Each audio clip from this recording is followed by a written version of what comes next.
Well, welcome everybody. My name is Hille Martens. I run this series of conversations. I call it Conversations with UX Copenhagen.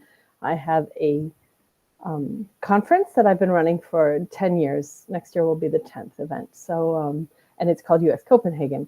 And these are a series of talks where I invite potential speakers to the stage, where we just have a very informal talk about, first of all, the talk proposal that they sent me for the conference.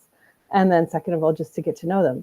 And these conversations, my initial conversation with speakers is always really super interesting because it goes in all directions. We're just getting to know each other. And I think it's really fun to share these because it's so different. And, you know, it shows my audience why I eventually end up choosing the speakers. And I also want to say that UX Copenhagen is a safe space for everybody to voice their own opinions. There is no harassment of any kind. There's no toleration for harassment. And everybody here and everybody at the conference agrees to my code of conduct, which you can find online. It just basically says, be nice. So that's, with that, I want to welcome Florentina to stage. Florentina to stage, the online stage. Florentina Sarov of Romania, Bucharest, sent a talk proposal. And will you tell us a little bit about that, please, Florentina? And welcome. Sure. Hello, and thank you all for being here. I want to share a bit about myself because I feel that I need to emphasize a bit my background. I started my journey into the design world, studying architecture and urban planning, and there is where I learned firsthand the impact of our built environment on our lives. And this goes from our mood to the way we feel safe or not in the city and how healthy we are. And from there, observing different products and during my experience designing things, I noticed that not all the products have this goal of empowering people or giving them the right information to decide what's right, healthy, meaningful for them. But often it tricks people, it deceives them, and so on. And this is why my proposed talk was named "Are We Designing a Better Mousetrap?" This is like the core idea, because we can be good designer, we can have products that are perfectly designed. Like I don't know if you saw the example with the gun. There was a quote: "A broken gun is better designed than working gun," and it went directly to this idea that we also must become aware of the impact that the products that we're designing has upon people's lives, the way people live, the way people decide, the way people interact in. The unintended consequences. Yes. And this is like the main idea, because we shape things, but then the things shape us. And this is inspired by a book that I read when I studied architecture. It was named "Cities for People" by Jan Gehl, and it goes like this: we form the cities, but the cities form us. We form the buildings, then the buildings form us. I think is the main idea here. We must be aware of the end goal of our design before along with owning our skills of like better usability, better interaction, and so on. What was the name of the book again? Cities for People. Oh, cool. I'll put that in. It's a very, very interesting book, and I think it does not only apply to only the built space, but also to the digital space. Excellent. I love that. Yes. Book recommendations are always good. So, so tell us about what are you working on currently, and what have you been working on? Right now, I'm working for a company that's called Autodesk.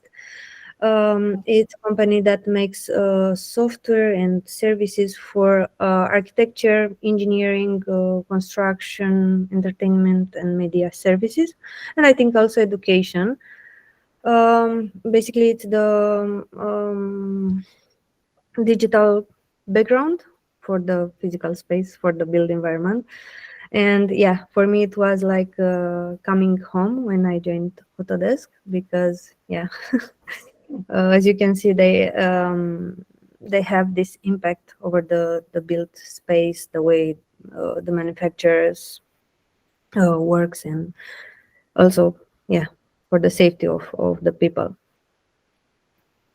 And yeah, they also have some projects, I think, on sustainable, some conversation that are initiated with different engineer architects that encourage sustainable solution in terms of manufacturing.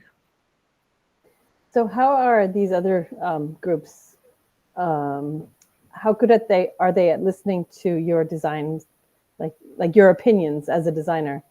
How are the engineers and architects? How do they react to your design ideas? I'm working mainly for engineers, and they are focused on the safety, all the all the buildings. But I feel that in this area they are eager to learn more, to become more aware of the materials that they build, of the quality of the space.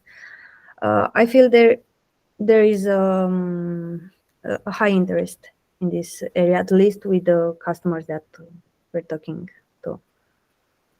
That's great. Yeah, because one of the recurring problems that I keep hearing over the past many years is that, designers don't really get a seat at the decision-making table. Yes, Yeah. I've been there. But it sounds like you have a good group of people who actually want to listen to you. Yes, I'm lucky enough to have it right now. I wasn't in the past, and yeah, I remember that in my first, when I got my first job, I've been asked to do things whose which purpose I didn't know what was about, and only to create like things that are usable, but not really talking with customers, understanding the impact, and this was very discouraging. And at that moment, I would use a community of people Yeah. who talk about this. But Okay, so you have like a local community? right now, I have a local community. But yeah, in the past time, it moved online mostly, and yeah, it was not like really the same feeling. But there is a safe space where we can debate various topics, and I think this is very, very useful for designers, because there are many people in their companies who are not, that don't have the support to voice their opinions on this, or yeah, about the seat at the table. They don't have it. They don't get to question things, and I think that having a community makes you at least aware, and at least you have the courage, like to create awareness, at least among your colleagues. Mm-hmm. And Yeah. this I also is, think a lot of us are like single, what do you call it? Working like one UXer in a big team of different people, right? So that's what I've used my meetups for also, is to go out and talk to people because I've felt alone sometimes. yes. Yeah. Do you have a big team of UXers or designers? In my country, we are, I think, 8 designers, but we're not part of the same projects. We work on different projects with different teams, but we gather along each month and discuss various things. That's great. And Yeah. do you run any like local meetups or anything?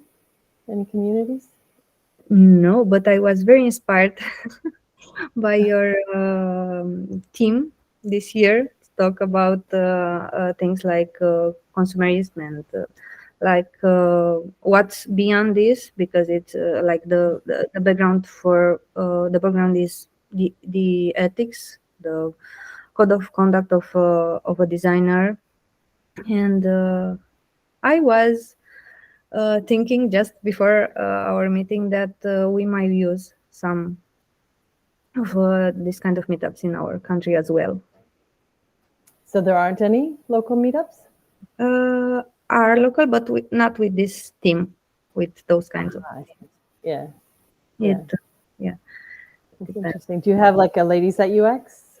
Yes, Yeah. I have. And others? Yeah. That's great. Yes. Cool.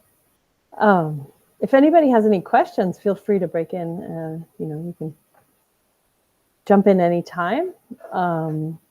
Otherwise, yeah. So tell us about. So you're an architect and you've done urban planning. I really wanted to have somebody talk about. I think we'll have somebody talk about agri-tech, but I was inspired to do the theme by, first of all, just the fact that we're overproducing and overconsuming and all that. But then I also read a book called How We Eat by Paco Underhill. And he suggests that all supermarkets should have, I'll put this book in the list as well, by the way. He also wrote How We Buy, which is really interesting as well. But How We Eat, he suggests that all supermarkets should have, produce growing in the parking lot.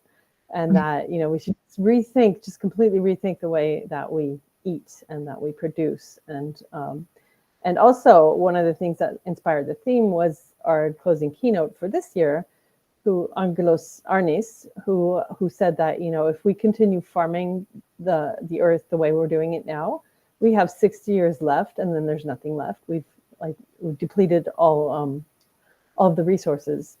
And that really scared me because, one thing is, we use too much water. We're doing things wrong. We're overproducing. But, actually having a number that says 60 years, that's not going to be my lifetime, but it's going to be my kid's lifetime. That's like right around the corner. That really scared me. So I just think, we need to talk about this. We need to get the theme out there. We need to talk about, and then also I had a discussion with somebody who said that we shouldn't be talking about climate change at a UX conference. And I kind of really disagree with that. I think we should most definitely be talking about, because we as designers, I think, have, skills and tools that can make change. Anybody disagree? Or any comments? Yeah, the only thing that I would add is sometimes it's hard to see this or to act on it. Yeah. For example, in my city, which is the capital of my country, we have only one zero waste shop. The rest of it are like shops that use huge amounts of plastic. So there's a huge encouragement, I would say, on overconsumptions. We don't have, for example, I looked a bit around in the past weeks, and I noticed that if I want to go somewhere, so in my neighborhood, the only available things are the shops, the malls. They are the most easy to get to spend your time in. Yes, and what I want to say with this is the way we facilitate, the way things are facilitated right now are not the healthiest for us, because we might spend our time in a public garden growing our own food maybe and collect it afterwards. I know that there are some, but they are very hard to get to. And yeah, and also very hard to know about them. And I think this is where our impact is, in learning more about, being more aware of what is encouraged and what is not. Because from my point of view, a designer, at least, if he doesn't have the maybe the role, the position to change, he at least should inform people. Look, you're using this amount of plastic, which goes to this effect, and so on. So at least in our role, we might need to inform the people that we're designing for, and in the end, we might design for our children. Yeah, next generation for sure. Yes. Yeah, and it's not just plastics; it's also digital waste, which is huge and which nobody talks about. And I'm guilty. I have probably 40,000 pictures on my phone, which is absolutely insane. And it's only from the last, I don't know, 10 years maybe. So that's completely insane. And I keep trying to clean up, but it's so hard to do. Yeah. So, yeah. But it's funny. I have another speaker from Romania. She's from a different city. It's a bit, I think it's like an hour from Bucharest, but Andrea Popescu, and she was saying that she wants to focus also on especially fashion design and clothing and the waste that is in that field. Um, but she was also saying that in Romania they still have a very old-fashioned mindset about recycling. You don't really do that, and that kind of thing. So it resonates with what you're saying. But explain, please, what is one zero waste store? What does that mean? What's a zero waste store? It means that you go to the shop with your own veggies, like bottles, and Yeah. Okay. Okay. you take what you need, from like shampoo to food, any food you need. But I don't think we have very many of those here either. I feel that it's a very good idea. I feel that we use so much things, like we buy a bit of chocolate and we have a lot of plastic around it, and yeah we're not very conscious of how of what's the alternative to it, because it's not that bad in the end, but it needs like more local people involved, the local communities, and so the Yeah. mass the production in mass is not that sustainable in a sense for the business. One thing I noticed is that in our role as designers, uh, maybe some of you know about that graphic, which says that user experience is in the middle of um, customer needs, technical limitations, and business needs, but it lacks the impact that it has on the qualities of our life, and it Yes. focuses too much on comfort somehow. I know that this is maybe debatable, but what I'm thinking here is, for example, in our city, people go with cars mostly from one place to another, which is comfortable. But I heard that in Copenhagen there is a better infrastructure for bicycles, for pedestrians, for like people moving, which is healthier but not that comfortable.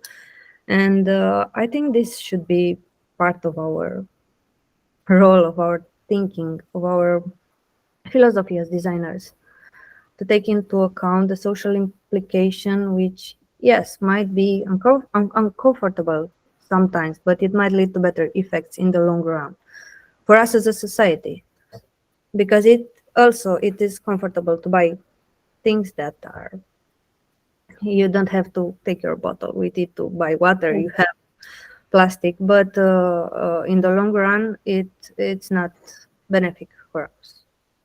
You're right. Absolutely. I think that should be the theme for 25, actually. Comfort. It's so much, it's so central for everything that we're doing. It's true. I mean, I wish there was a place that I could go fill my bottle. I've only seen it in Sweden. I haven't seen it, with a shampoo, especially things that are, I mean, I might be a little bit more, what is it, what's it called? I mean, I might not want to go, get flour that's not packaged or something because of bugs and bacteria and stuff. But I mean, shampoo and those kind of things, I would love to go, even and to have a big bottle instead of having to buy small bottles. I don't really know. There's, I think, one here. It's called Lysmark. Luna, I think you might. Do you know of any others in Copenhagen? Hi. Yeah, I know about the shampoo. I know there is at least one because I asked my hairdresser recently about it. She doesn't do it, but she could as well do it because she has this huge bottles of shampoo, so she could use it. But I know of one place that does it. Unfortunately, not in this area, but so especially when every time you're tossing a shampoo or a conditioner bottle that's colored plastic, that's metal foil on it, that are so rich designed, right? And then you just toss it in the bin or in the plastic containers, of course, recycling containers. But yeah, we could do a lot more of that. And especially as you, Florentina, said about the chocolate, it's terrible. You buy even chocolate that you'll eat yourself, not as a gift, but that you eat yourself. It's heavily covered in different or multiple plastic layers, right? And even in the, I was thinking about there's a gourmet chocolate boutique nearby me. Even they produce their own. It's nearby, and of course I can buy it as a gift, but also for myself. But even that they're covered in plastic, and the gift boxes is very heavily, especially in metal foils prints as well. Yeah. No, that's really great point. Great point about comfort, because that is definitely the thing that is keeping me from doing a lot of things that could be more sustainable. For sure. Especially, if there's only, I live 15 kilometers outside of Copenhagen. So if there's only one store where I can go to fill my shampoo, and by the way, this one market that I know of is pretty expensive, so I mean, why would I, first of all, spend gasoline or even, train tickets and bicycles, whatever, to get to the city for, refilling something that should be local, right? I mean, we used to go to the local dairy to get milk, and we used to go to the local, little supermarket to get all of the necessities. Yes, I think that comfort is a huge theme, as you said, but it's also not necessarily our enemy, but our opportunity to facilitate healthier activities, healthier behaviors. Because we're more aware right now through research, through our available studies of how our minds and bodies work, and we have the right information to facilitate healthier behaviors, because this is what happens right now. It's more easy to walk by car than with a bicycle. It's more easy to buy from, I don't know, the shop that's in your neighborhood than to go away 50 kilometers or so. So if we could increase awareness about this, I think there will be also more initiative. I noticed this thing, at least in my groups, when people don't know, like they go with the flow, with their comfort areas, but once they are aware, they start doing small things. And I want to really emphasize this, that awareness is our main basic point, the foundation for this change we're talking about, for the growth and growth in areas that are more beneficial for us, because there is a lot of growth to be made. So awareness is our superpower. Yes, at least from my point of view at this moment. Maybe there are some other opinions on it. I love what you say that when people are uninformed, they don't seek new information. I mean, that's so typical for us. It's just the way that we are. The human nature is that we're comfortable and we don't need to seek out new change, or we don't really like that. Have you all read the Thinking Fast and Slow, Daniel Kahneman? Just the behavioral. He's a behavioral scientist, but he talks about how the brain is very comfortable just relaxing and not having to work hard, and that's system 1. And system 2 is where you have to read a long text, or you have to do something complicated, and our brains really don't like doing that. So we have to get but the thing is that we can actually design things that make it easier and more comfortable for people. So I think that is also our superpower. Have you also heard about the cognitive biases codex? Yes. That's also a great resources because it has the information split in 4 different parts. So how we remember things, what we do when we have too much information, when we need to act fast, and so on. And I think it's a very, very good piece of information for our work. Absolutely, yes. I've had cognitive bias super expert Dave Dylan Thomas on stage 3 times, I think. 4. Yeah, and he's just brilliant. He's done at least 2 workshops, and he's been on stage 1 or 2 times. But yeah, he does a podcast on cognitive bias. So if you guys search for cognitive bias, you'll find Dave Dylan Thomas, and he is just absolutely one of the most brilliant people I've ever spoken to. For one thing, I always say that I feel my brain expands when I talk to him, and second of all, he's just a brilliant person to listen to. So. I know that one of his talks is definitely online on the our UX Copenhagen YouTube channel. So if you search YouTube/UX Copenhagen, it'll show you all the talks that we've published. So free resource there too.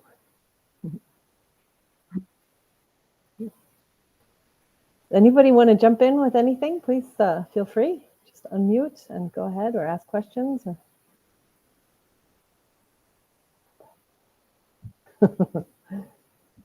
No, this is great, Florentina. Thank you. I am very inspired by this. I think we need to talk more about, how it is our superpower, and that's absolutely because oftentimes I think you feel that just one person can't really make a big change, or it's just me. I'm the only UX designer in the team, and I can't really push my changes through. And then I always say, well, we can't all be Greta Thunberg. But some people are a 16-year-old kid who just has had enough and can voice their opinion. And as you also say, if you can't voice it, that's a good question. So if you can't voice it on your own, then definitely go to meetups, like you said, and because collectively we are much stronger. So please, your question. Let's see, I have to go into the chat again. There's a question that says, how do you see the UX design in the next year? Florentina, do you want to comment? Sure. How do I see UX design in the next year? I wish that it could be focused more around the end goal of our work, because I feel that we have so much information about how we do things, like the usability part, how we build things that are usable, that solve our basic needs in a way, the interaction part, the craft of our work. But there are less discussions on the why of our work, on the impact of it over people's lives. Yes, this is what I hope to see in the next year, at least. More conversations around this. Yeah. And of course, this doesn't exclude the craft part, because we need that too. But they should go together. We should also be questioning our work our stakeholder, our company's values, we should voice more our concerns. I remember that at some point I was working for the gaming industry, and I needed to do stuff, facilitate this gaming part for children, kids that were about 12 years, 12 to 20 or something like this, and they needed to spend like 12 hours at least a day to prepare for a competition. And that was a hard part for me. I could do that. I could facilitate those things, but I question the healthy of that action quite a while. So Ethics. the ethics of it, right? Yeah. Because for them it is maybe right, at that moment for the business it is right, but in the long run for that specific people it might not be. They might lose some important years or hours of their life. Their health might be impacted and so on. Yeah. Mm. Wow, Yes. that's interesting. So was it a conscious choice for you to leave?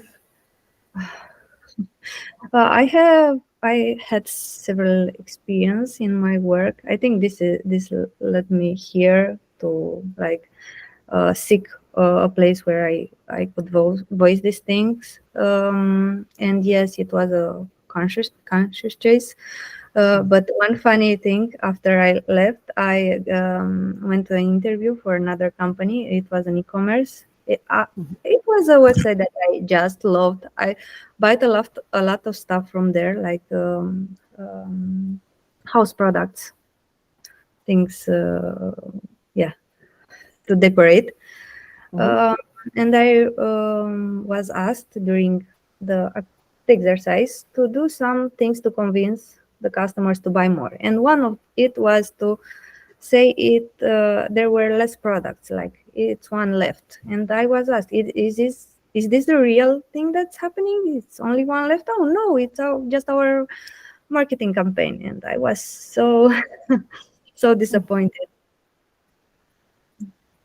Yeah. Yeah, that's the whole thing. That's the whole reason also for creating the theme, is that, we just have to stop manipulating people, and we have to get out of the mindset that we just have to buy and buy and buy, make our customers buy more. Except when it comes to tickets to the conference, of course. No, I'm kidding. I'm kidding. But no, but seriously, we all have this mindset of just having to profit the whole time.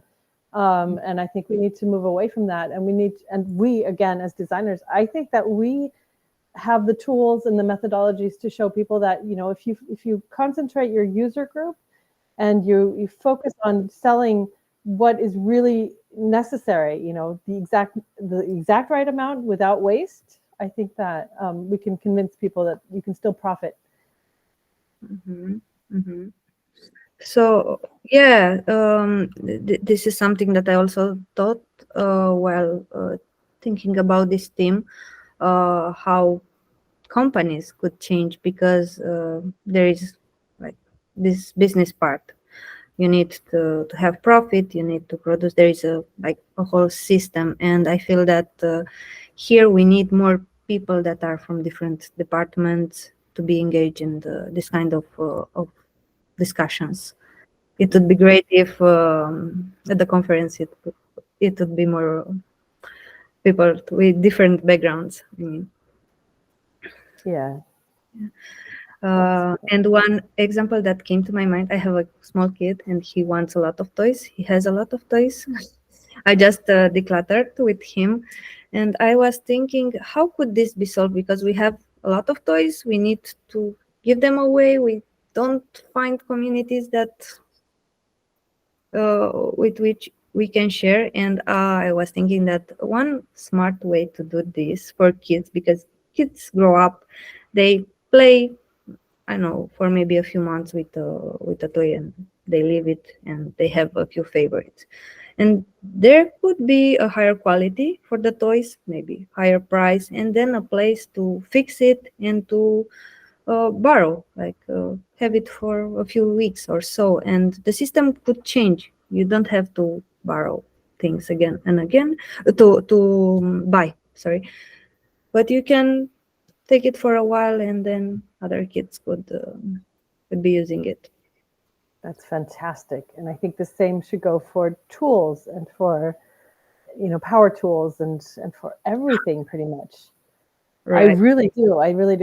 We've had somebody on stage, Lona wants to say something, but we've had somebody on stage who works for something called Repair Cafe, where you can go, but it's only like once a month or not very often, but you can actually take your broken toaster and have it fixed by somebody who knows how to fix that kind of thing.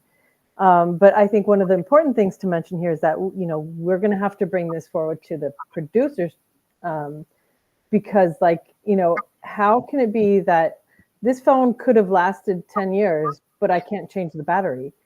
So as soon as the battery's dead, I have to get a new phone, so we're going to have to go back and say to the producers, you have to produce something that I can repair. It needs to be, I think they're working on making it a right in the EU, at least in European Union.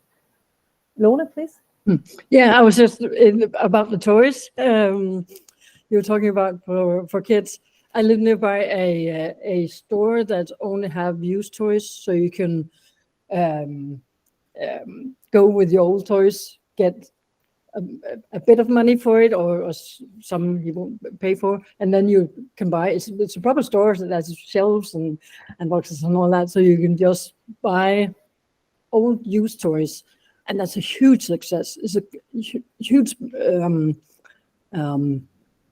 He has got cleans all the stuff before it hits the shelves, and it's you of course buy it cheap because it's used, but it doesn't. It's not damaged. If it's damaged, he's not put it on the shelves. So, and of course we know it from clothes stores, right? Secondhand. So, Florentina, as you said, if we can push the need for more shops that have used goods. If we know it from cars, we're buying used cars, we're buying used bikes. There's a lot of things you actually buy used, of course, on flea markets as well, but it can be more organized in shops. And that's Toy Store is just a magic place. Do you think Also, it's popular because people get paid for their stuff instead of just donating it to? No, a lot of people just donate because it's, if you come in with a box like this size, and you can get 25 kronas for it or something. If it's an adult handing it in, they donate it oftenly. But if there's kids coming in and selling their toys, they're more reluctant to, of course, want the money so they can spend money in the store as well. Very smart. That is smart. It is smart, and the kids love it. It's yeah. That's very interesting. I remember that I tried to bring bags with some things to vintage, not vintage, I don't know how it's called, shop that sells used stuff, and they didn't accept, and any of the ones from my neighborhood accept. They I don't know why, but this is talking about facilitating healthier experience for us. And also thinking out of the box, because that's what we can as designers, right? Thinking of a second solution for the solution that we are maybe designing, that adding a recycle part of it, or adding a more sustainable part for the product that we're designing, right? Mm-hmm. I mean, back to the question of what the future of UX will be, I think that's going to be part of what we have to do. We have to think in sustainability and climate change and digital and waste and all that. I think that's going to be the future. Do you all know of the Sustainable UX Network called SUX? Sucks. They do like a bunch of online meetups, and it's a really good place to go also. SUX, I'll send that out. It's just called SUX. SUX. Here we go. Let me just write this. I'm not sure about the exact website, but they have a manifesto and their sustainable network. There we go. Thank you. Yeah, but they have like all these cool resources, and it's also an open platform that everybody can join if you want. That's great. Yeah. We hope they will be doing a co-design event the day before the conference, so on March 19th. Yeah. So what else can we say? Anybody in the audience have any comments? No? I'm all talkative today. Yes. Yeah, with the question about how we see UX in the next, of course we don't know anything about it, but I would love to see more UX developers because I think I have had a lot of talks and not and a lot of talks with them, not very pleasant ones, where they sit back and say, "Well, I'll wait for you to fix the UX," and then come back with something, and then coming up with all kind of barriers that can't be implemented. I just think that's a totally wrong way to work and look at it. So I would love to see more UX developers because they know so much of their crafts, where we can save a lot of energy or save a lot of clicks or not. So see more UX as a culture and not a title that UX or researchers or copies and a lot of other titles, right? Because it's such a broad area and so important area that it should either we should elevate to be product owners because we have that holistic view, or we should grow a culture from a product perspective. Mm-hmm.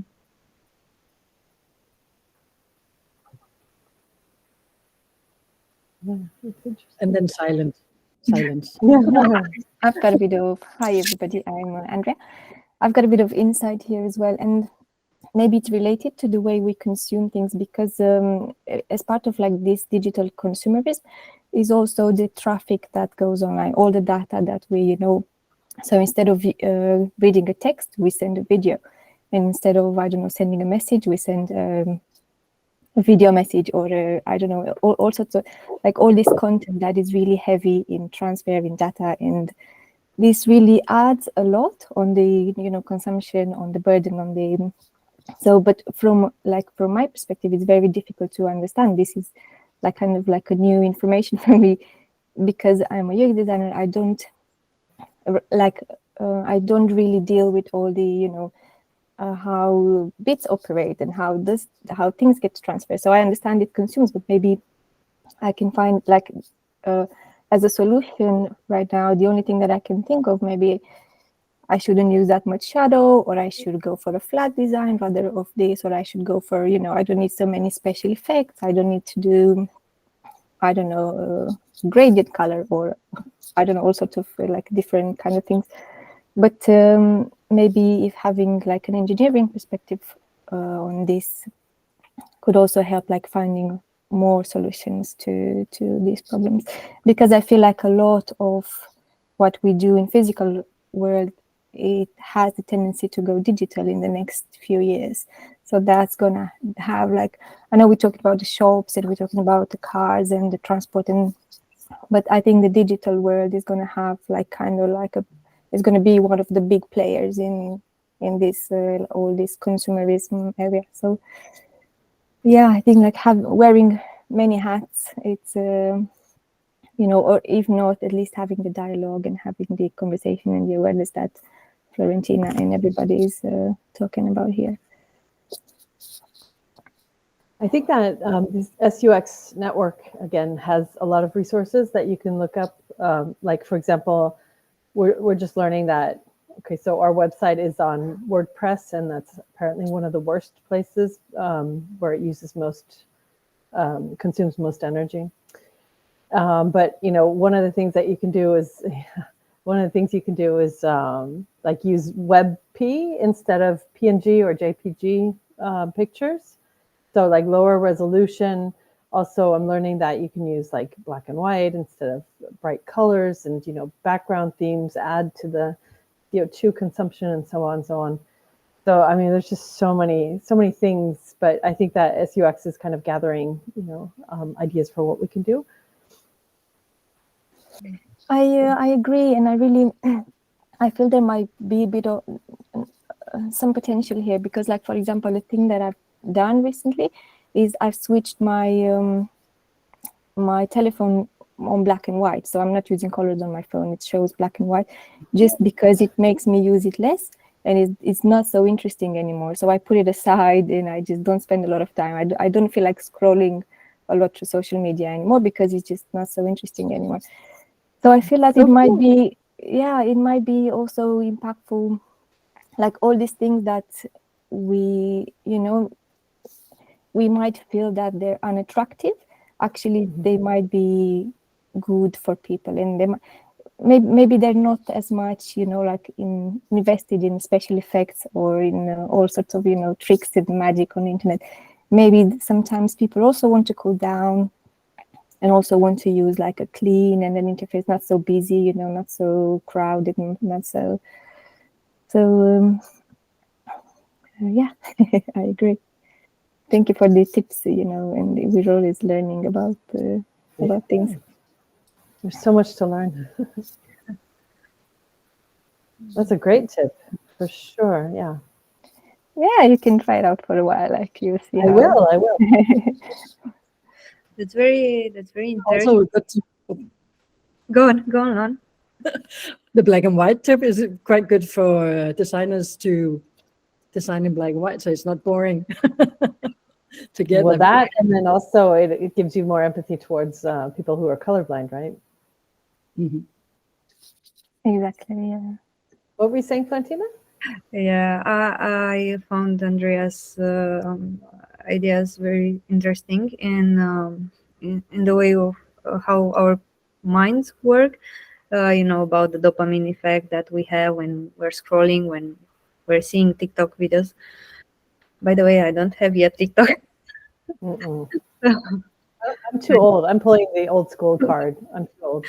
Yeah, but I read that about, and yeah, basically this goes on the theme about the comfort and the things that makes us feel good, but in the moment, not in the long run.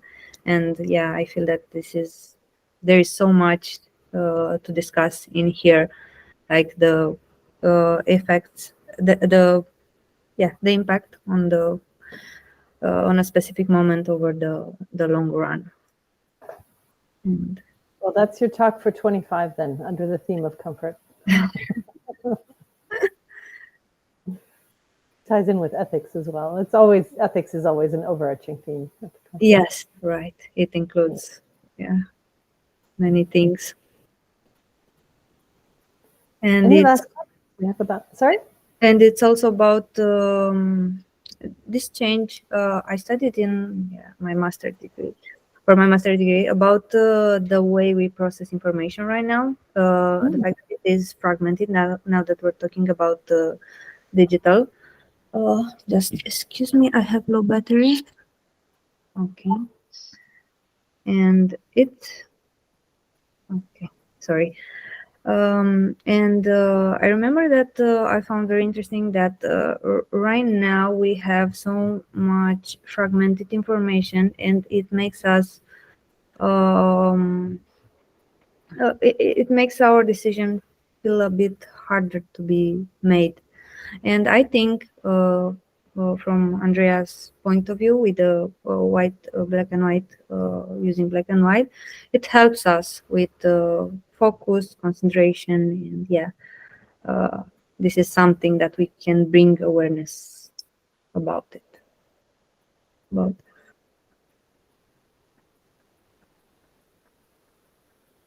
Stephanie, did you have anything to say since you turned on your camera?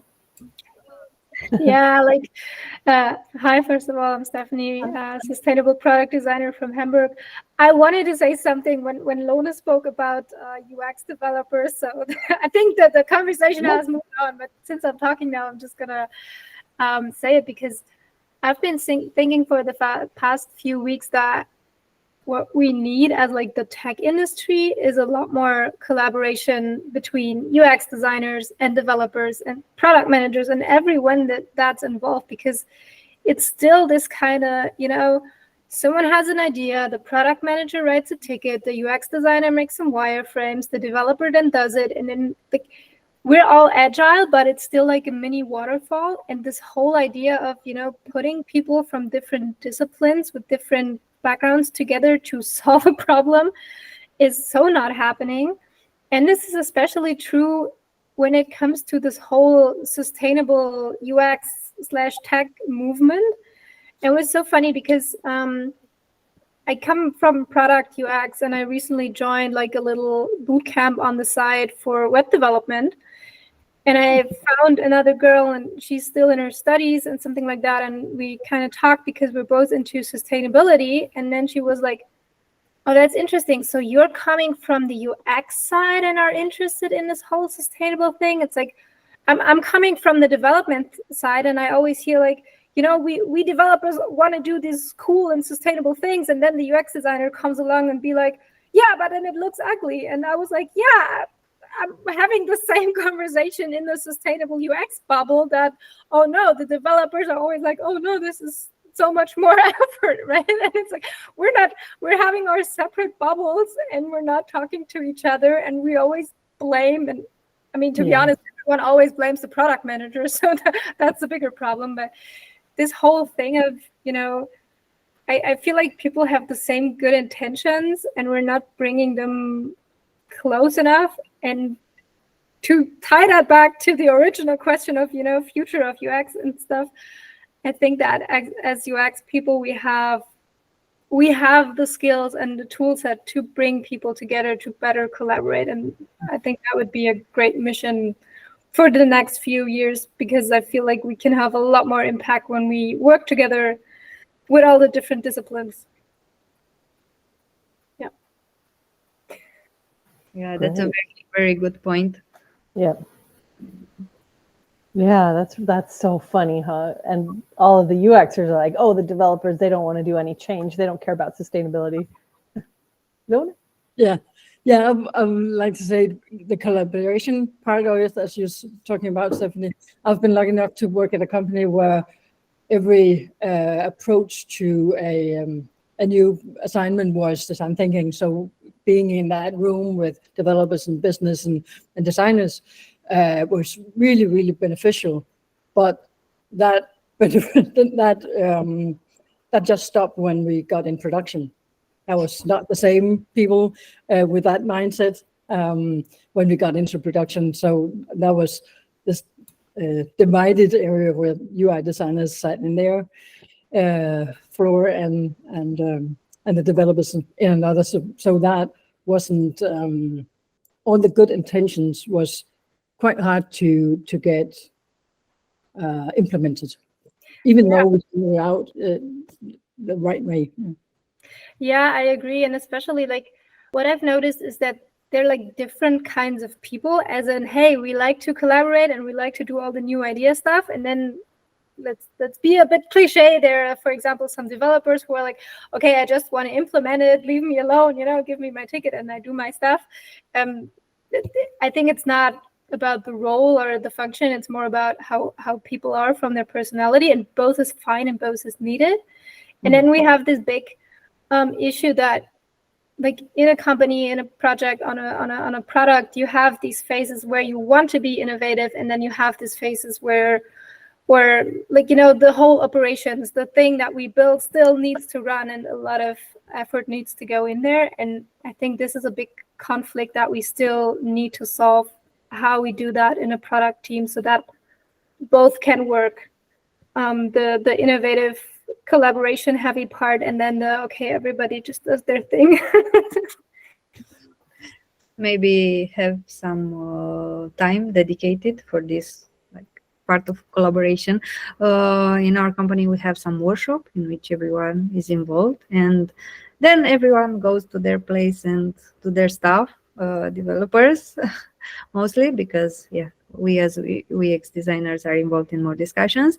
But what I noticed is that whenever there's a point in discussing some things, how they work, they remember the discussions that they had in the workshops. And it might be a small step that we made, but what I want to emphasize that it has to be like dedicated time, not met with working time. Yeah, totally agree. Like I've been working on like a new sprint model, as in, you usually have these 2-week sprints and one after the other, and what's missing is A, the time for collaboration. You always have to fight for it, and B, some kind of rest. So this idea that you have like a bigger sprint that's like 1 month, and then you have 3 smaller phases, one for a little bit of rest and, do your thing, learn something, whatever, one for collaboration, so both are 1 week, and then the other 2 weeks are like the normal sprint where everybody does their stuff, and then the whole thing repeats. And that way, like, you have different phases for these different kinds of things that still need to be done. So I haven't tried it yet. It's just an idea that I just had last week after a conversation with a colleague. But I think something like that, where it's just normal to, have these workshops or these collaboration phases and not always have to fight for it, I think that could be great. I mean, that sounds like a new book. Yeah, I always wanted to write a book. There you have it. That's it. No, and it's really interesting. So my daughter does track and field or athletics and is really good at that. And when you look at the way they sprint, you sprint and then you have to pause because it's something about the fibers in the muscles. You don't want to train for, what's it called? The long distance kind of thing, the long haul. You want to train for bursts of energy. And that's, you could totally correlate it to, and it's called sprint. That's where the idea came from. Like, if you have someone who does sports, they don't just do a competition every day. They rest and they train, Yeah. And they train in specific ways that, supports. It's really interesting. Yeah. We're out of time. It was so awesome to meet you all. Thank you so much for being here. Andrea, I have one question for you. Are you also in Romania? I'm based in the UK, but I'm Romanian. I'm Florentina's friend. I've come to support. Yeah, cool. I saw you comment. Weren't you commenting on Andrea Popescu's post? I don't know. Maybe. I don't know. Maybe it was on Florentina's post. Never mind. I'm sorry. I think it was on Florentina. Yeah, very cool. Thank you so much for being here, everybody. This will be posted to UX Copenhagen on YouTube. So go check us out there. There's a bunch of really good talks. And thanks for being here. And reach out if you, and one last thing, early bird tickets for the conference are on sale until tomorrow. So hope to see you guys there. Thanks so much. See you soon. Thank you. Bye.